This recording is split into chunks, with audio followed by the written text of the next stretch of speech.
Hi, I'm Ratnakumari, practising as an advocate. ఈరోజు ఈ వీడియోలో ఆడపిల్లలకి మగపిల్లలతో సమానంగా ఆస్తిలో హక్కు ఉందండి. ఆడపిల్లలకి సమాన హక్కుని ఎన్టీ రామారావు గారు ఆంధ్రప్రదేశ్లో స్టార్ట్ చేశారు. ప్రజెంటు భారతదేశం మొత్తం పైన ఆడపిల్లలకి మగపిల్లలతో సమానంగా ఆస్తిలో హక్కు ఉంది.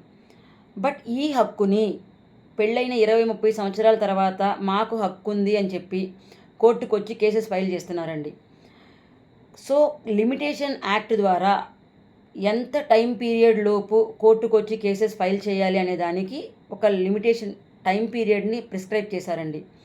సో దాని ప్రకారము ఆడపిల్లలు 12 సంవత్సరాల లోపు కోర్టుకు వచ్చి వాళ్లకున్న ఆస్తి హక్కుని అడగొచ్చండి.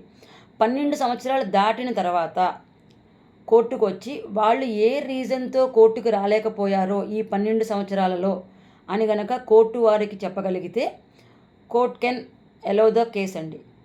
కానీ యూజువల్గా అండి 12 సంవత్సరాల లోపు కోర్టుకు వచ్చి మీకున్న ఆస్తి హక్కుని క్లెయిమ్ చేసుకోండి.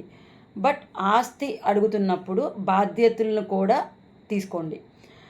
యూజువల్గా 20-30 సంవత్సరాలు పెళ్ళై వెళ్ళిపోయిన వాళ్ళు కనుక చనిపోతే వాళ్ళ వారసులు ఎవరైతే ఉన్నారో, ఇప్పుడు సుప్రీంకోర్టు జడ్జిమెంట్స్ మాకు తెలిసింది, మా నాయనమ్మకి మా అమ్మమ్మకి ఆస్తిలో హక్కు ఉంది అని చెప్పి నోటీసెస్ పంపించి అన్నెసరీ లిటిగేషన్ని పెంచుతున్నారండి.